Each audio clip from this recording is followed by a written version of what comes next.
வணக்கம். சமூகத்தின் இன்றைய பிரதான செய்திகளுக்காக நான் சங்கவி நாகராஜா. விரிவான செய்திகளுக்கு செல்லும் முன்னதாக முதலில் தலைப்புச் செய்திகள். அதிகரித்து வேட்பாளர்கள் இம்முறை செலவு அதிகம், தேர்தல் ஆணைக்குழு தகவல். மத்திய வங்கி ஆளுநர் மற்றும் நிதியமைச்சின் செயலாளரின் பதவிகள் பறிக்கப்படுமா? அனிரவின் அறிவிப்பு. தபால் நிலையங்களில் தேங்கியுள்ள 3,50,000க்கும் மேற்பட்ட வாக்காளர் அட்டைகள். புகைப்பட கலைஞருக்கு ஜனாதிபதி ஊடகப் பிரிவின் முன்னாள் பணிப்பாளரால் அச்சுறுத்தல். வாக்களிக்க கிராமங்களுக்கு செல்லும் மக்களின் வசதிக்காக விசேட ரயில் சேவை. பண்டிகை காலத்தில் முட்டையின் விலை 65 ரூபாய் வரை உயரும் அபாயம். பணியாளர்களை தவறாக சித்தரிக்கும் செய்திகள், சுங்க தொழிற்சங்கம் எடுத்து அதிரடி தீர்மானம். 3.5 கோடி ரூபாய் பெறுமதியான மற்றொரு சொகுசு வாகனம் மீட்பு, வர்த்தகர் கைது. கொலை குற்றச்சாட்டில் கைதான இருவர் 27 வருடங்களுக்கு பின்னர் விடுதலை.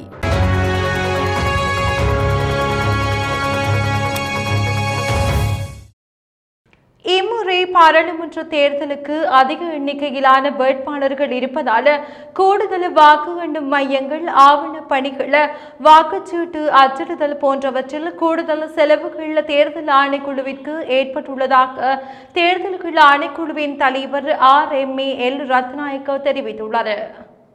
நேற்று நடைபெற்ற விசேட செய்தியாளர் சந்திப்பில் அவர் இதனை தெரிவித்துள்ளார். வேட்பாளர்களின் எண்ணிக்கை அதிகரித்ததன் விளைவாக ஒவ்வொரு தேர்தல் மாவட்டத்திற்கும் ஏற்ப வாக்கு சீட்டுகளில் பெரும் வேறுபாடுகள் உள்ளன. கடந்த முறை 1713 இருந்த வாக்கு எண்ணும் மையங்களின் எண்ணிக்கை இம்முறை 2034 அதிகரித்துள்ளது. இவை அனைத்தும் தேர்தல் அலுவலகத்திற்கு கூடுதல் செலவாகும். இருப்பினும் வாக்குப்பதிவை தொடர்ந்து சரியான மதிப்பீடுகள் செய்யப்பட்ட பின்னரே துல்லியமான செலவு உயர்வை அறிய முடியும் என்று அவர் கூறினார். நாடு முழுவதிலும் உள்ள 13,421 வாக்களிப்பு நிலையங்களில் நாளை காலை 7 மணி முதல் மாலை 4 மணி வரை வாக்குப்பதிவு நடைபெறவுள்ளது.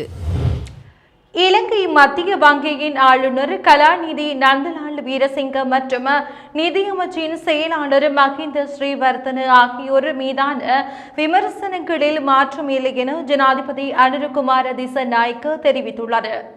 தொலைக்காட்சி சேவையொன்றிற்கு வழங்கிய நேர்காணலில் அவர் இந்த விடயத்தை தெரிவித்துள்ளார். தனிப்பட்ட ரீதியில் இந்த இருவர் மீது குரோதங்கள் எதுவும் கிடையாது என்று அவர் குறிப்பிட்டுள்ளார். நிதி கொள்கைகள் தொடர்பில் அவர்கள் மீது அன்று முன்னெடுக்கப்பட்ட விமர்சனங்களில் மாற்றமில்லை என்று அவர் தெரிவித்துள்ளார். இந்த 2 பதவிகளையும் அவசரமாக மாற்றுவது நாட்டில் முன்னெடுக்கப்பட்டு வந்த பொருளாதார நடவடிக்கையில் மாற்றத்தை ஏற்படுத்தும் என்பதால் பதவி மாற்றம் செய்யவில்லை என்று அவர் குறிப்பிட்டுள்ளார். நாட்டின் பொருளாதாரம் சிக்கல் மிகுந்த பாதையில் பயணிப்பதாகவும் இதனால் அதற்கு தலைமை தாங்கிய பிரதான அதிகாரிகளுடன் பயணிப்பதே பொருத்தமானதாக அமையும் என்றும் அனுரகுமார திசாநாயக்க தெரிவித்துள்ளார். நாடு மற்றும் மக்களின் சார்பில் எடுக்கப்பட்ட சரியான தீர்மானமாக இதனை கருதுவதாக அவர் மேலும் தெரிவித்துள்ளார்.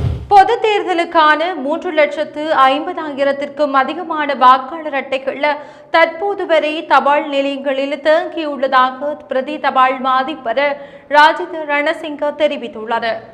தபால் திணைக்களத்திற்கு வழங்கப்பட்ட வாக்காளர் அட்டைகளில் 98% தற்போது வீடுகளுக்கு விநியோகிக்கப்பட்டுள்ளன. எனவே இதுவரை வாக்காளர் அட்டைகள் கிடைக்கப்பெறாத வாக்காளர்கள் இன்றைய தினமும் தபால் நிலையத்திற்கு சென்று அவற்றை பெற்றுக் கொள்ள முடியும் என்று பிரதி அஞ்சல் மா அதிபர் ராஜித ரணசிங்க தெரிவித்துள்ளார். யாழ்ப்பாணம் பிரதேச செயலகத்திற்கு உட்பட்ட மணியன் தோட்ட பகுதியில் அமைந்துள்ள பிரதேச உபதபால் நிலையம் ஒன்றில் வாக்காளர்களுக்கு வழங்கப்படாமல் சுமார் 1000க்கும் மேற்பட்ட வாக்காளர் அட்டைகள் தேங்கி கிடப்பதாக குற்றச்சாட்டுகள் எழுந்துள்ளன. குறித்த தபால் நிலையத்தில் கடமையாற்றிய உத்தியோகத்தர் ஒருவர் வாக்காளர் அட்டைகளை வழங்கும் போது விதிமுறைகளை மீறி நடந்து கொண்டமையினால் கடமையிலிருந்து தற்காலிகமாக நீக்கப்பட்டுள்ளார். இந்த நிலையில் குறித்த உப அஞ்சல் நிலையத்தில் பதிலீடாக எவரும் நியமிக்கப்படாத நிலையில் வாக்காளர் அட்டைகள் வாக்காளர்களுக்கு வழங்குவதில் தாமதம் ஏற்பட்டுள்ளது. குறித்த பகுதியில் உள்ள உப தபால் நிலையத்தில் கடமையாற்றிய உத்தியோகத்தர் ஒருவருக்கு எதிராக ஒழுக்காற்று நடவடிக்கை எடுக்கப்பட்டதன் காரணத்தினால் குறித்த தடங்கள் ஏற்பட்டுள்ளது என்று வடமாகாண பிரதி அஞ்சல் மா அதிபர் தெரிவித்துள்ளார். கடந்த 8ஆம் தேதி வாக்காளர் அட்டை விநியோகம் உத்தியோகஸ்தர்களால் வழங்க முடியாத நிலை ஏற்பட்டுள்ளது. குறித்த விடயம் தொடர்பில் அரசாங்க அதிபருடன் கலந்துரையாடி தேர்தல் செயலகத்தின் அனுமதியுடன் வழங்குவதற்குரிய ஏற்பாடுகளை ஆராய்ந்து வருகின்றோம். வாக்காளர் அட்டைகள் கிடைக்காதவர்கள் நேரடியாக குறித்த தபால் நிலையத்திற்கு சென்று தமது வாக்காளர் அட்டைகளை பெற்றுக் கொள்ளலாம் என்று அவர் மேலும் தெரிவித்துள்ளார். ஜனாதிபதி ஊடக பிரிவின் முன்னாள் பணிப்பாளர் நாயகத்திடமிருந்து தனக்கு தொலைபேசி அழைப்பு மூலமாக அச்சுறுத்தல் வருவதாக புகைப்பட கலைஞர் ஒருவர் முறைப்பாடு செய்ததை தொடர்ந்து காகதுடுவ போலீசார் விசாரணைகளை ஆரம்பித்துள்ளனர். ஜனாதிபதி ஊடகப் பிரிவிலிருந்து ட்ரோன் கேமரா உள்ளிட்ட பல பொருட்கள் காணாமல் போயுள்ளதாக முறைப்பாடு கிடைக்கப்பெற்றுள்ளது. இந்த நிலையில் ஜனாதிபதி அனுரகுமார திசாநாயக்க பதவியேற்றதன் பின்னர் ஜனாதிபதி ஊடகப் பிரிவில் மேற்கொள்ளப்பட்ட சோதனையில் காணாமல் போன உபகரணங்கள் கண்டுபிடிக்கப்பட்டுள்ளன. தொடர்ந்து மேற்கொள்ளப்பட்ட விசாரணைகளின் போது புகைப்பட கலைஞர் காணாமல் போன உபகரணங்கள் தொடர்பான தனக்கு தெரிந்த தகவல்களை வழங்குவதாக கூறியிருந்தார். மேலும் ஜனாதிபதி ஊடகப் பிரிவின் முன்னாள் பணிப்பாளர் நாயகத்திடமிருந்து தனக்கு அச்சுறுத்தல் வருவதாகவும் அந்த புகைப்பட கலைஞர் விசாரணைகளில் தெரிவித்துள்ளார். நாளை நடைபெறவுள்ள பொதுத் தேர்தலுக்கு வாக்களிக்க கிராமங்களுக்கு செல்லும் மக்களின் வசதிக்காக பல ரயில்களில் கூடுதல் பெட்டிகள் இணைக்கப்பட்டுள்ளதாக ரயில்வே திணைக்களம் தெரிவித்துள்ளது.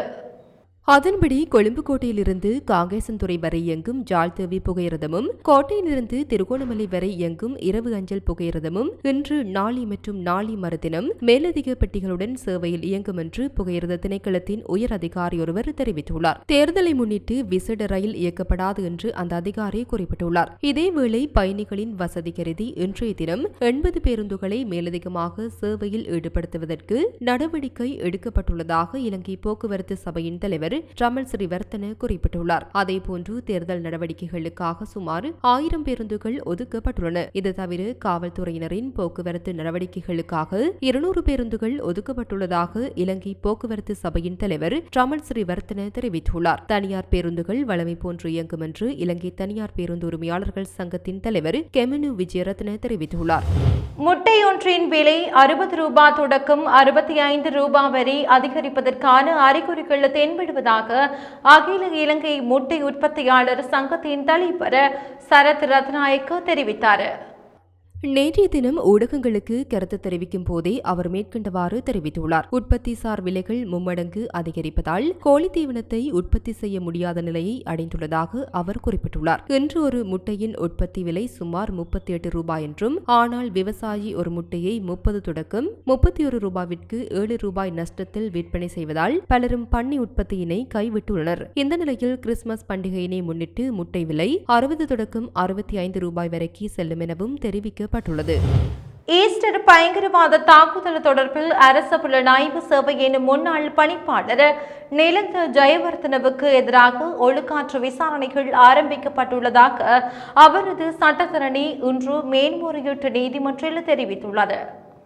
ஈஸ்டர் தாக்குதல் தொடர்பில் விசாரணைகளை முன்னெடுத்த ஜனாதிபதி விசாரணை ஆணைக்குழுவின் பரிந்துரைகளுக்கு அமைய நிலந்த ஜெயவர்தனவுக்கு எதிராக சட்ட நடவடிக்கைகளை எடுக்குமாறு உத்தரவிடக் கோரிய மனு இன்று விசாரணைக்கு வந்தது. அதன்போது நிலந்த ஜெயவர்தன சார்பில் முன்னிலையான ஜனாதிபதி சட்டத்தரணி சந்தக ஜெயசுந்தர நீதிமன்றத்தில் இதனை அறிவித்துள்ளார். அதன்போது மனுதாரர் சார்பில் முன்னிலையான சட்டத்தரணி இந்த மனுவில் உள்ள விடயங்களை உறுதிப்படுத்துவதற்கு திகதியொன்றை வழங்குமாறு கோரிக்கை விடுத்தார். அதன்போது நிலந்த ஜெயவர்தன சார்பில் முன்னிலையான சட்டத்தரணி உயர்நீதிமன்றத்தினால் பிறப்பிக்கப்பட்ட உத்தரவின் பிரகாரம் தமது சேவை பெறுநருக்கு எதிராக ஒழுக்காற்று விசாரணை ஆரம்பிக்கப்பட்டுள்ளதாக நீதிமன்றக்கு அறிவித்துள்ளார்.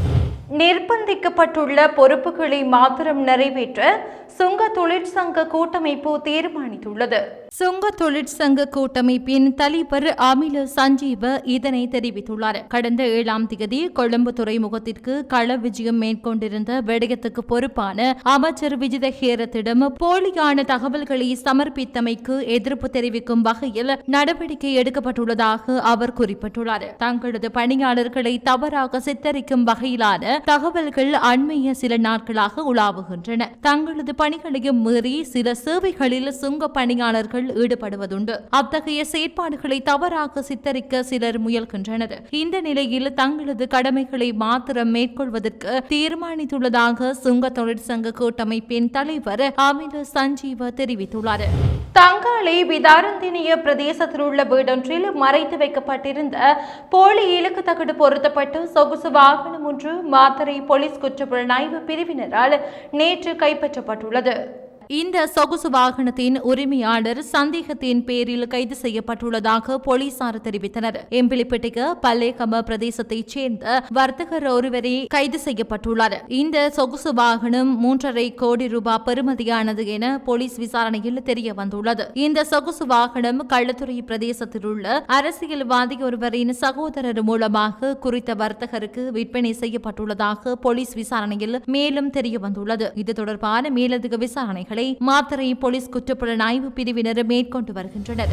மூதூர் கட்டைப்பறிச்சான் ராழ்பாளத்தை ஊடறுத்து சுமார் 2 அடியில் நீர் பிரவாகம் காணப்படுவதால் இவ்வீதி ஊடாக பிரயாணம் செய்யும் மக்கள் அசௌகரியங்களுக்கு மத்தியில் பயணம் செய்து வருகின்றனர்.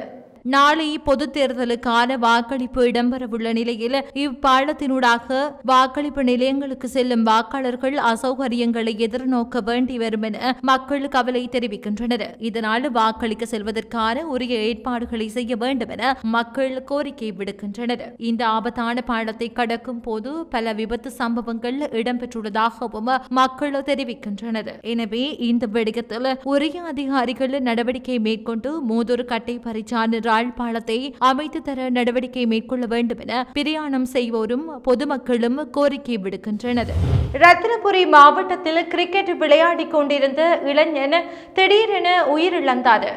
மாரடைப்பு ஏற்பட்டு விளையாட்டு மைதானத்திலேயே இளைஞன் உயிரிழந்ததாக தெரிய வருகிறது. இத்தேகந்த பிரதேசத்தைச் சேர்ந்த 30 வயதான அருணகுமார் என்ற இளைஞனே இவ்வாறு உயிரிழந்துள்ளதாக தெரிய வந்துள்ளது. தேர்தல் பிரச்சாரத்திற்காக ஏற்பாடு செய்திருந்த கிரிக்கெட் போட்டியில் விளையாடிய வீரரே இவ்வாறு உயிரிழந்துள்ளார்.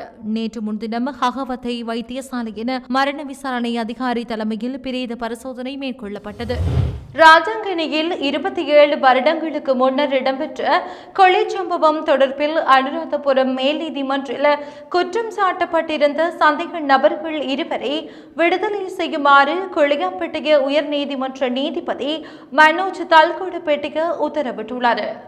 ராஜாங்கனியில் வசிக்கும் சந்தேக நபர்களான உக்குவா என அழைக்கப்படும் தடிகமகே பிரேமஸ்ரீ மற்றும் கே வசந்தா என்று அழைக்கப்படும் கே வசந்தகுமார் ஆகிய இருவரும் அரசு தரப்பினால் போதிய ஆதாரங்கள் இல்லாததால் விடுவிக்கப்பட்டுள்ளனர். சந்தேக நபர்கள் மீதான குற்றச்சாட்டுகளை அரசு தரப்பு சந்தேகத்திற்கிடமின்றி நிரூபிக்க தவறிவிட்டதாக உயர் நீதிமன்ற நீதிபதி தீர்ப்பளித்தார். 1997 ஆண்டு அக்டோபர் 29 தாக்கல் செய்யப்பட்ட இந்த வழக்கு அனுராதபுரம் உயர் நீதிமன்றத்தின் அதிகார வரம்பிற்குள் 2 சந்தேக நபர்களும் குற்றத்தை செய்ததாக சட்டமா அதிபரால் இலங்கை தண்டனை சட்ட கட்டளை சட்டத்தின் 296வது பிரிவின் கீழ் அனுராதபுரம் உயர் நீதிமன்றத்தில் முதலில் விசாரிக்கப்பட்டது.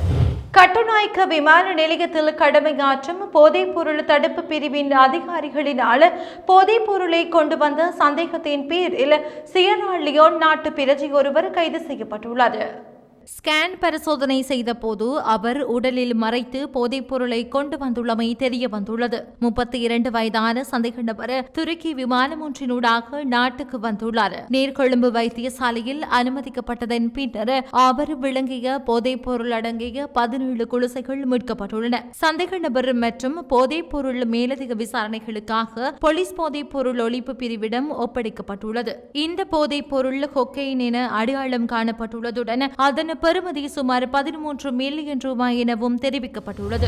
இத்துடன் சமூகத்தின் இன்றைய பிரதான செய்திகள் நிறைவு பெறுகிறது. தொடர்ந்தும் சமூகத்தோடு இணைந்திருங்கள். நன்றி. இது போன்ற செய்திகளை தெரிந்து கொள்ள சமூகம் நியூஸ் சேனலை சப்ஸ்கிரைப் செய்து அருகில் உள்ள பெல் பட்டனை கிளிக் செய்யுங்கள். மேலும் இது போன்ற செய்திகளை உடனுக்குடன் தெரிந்து கொள்ள சமூகமீடியா.com என்ற இணையதளத்தின் வாயிலாகவும் எங்களுடன் இணைந்திருங்கள்.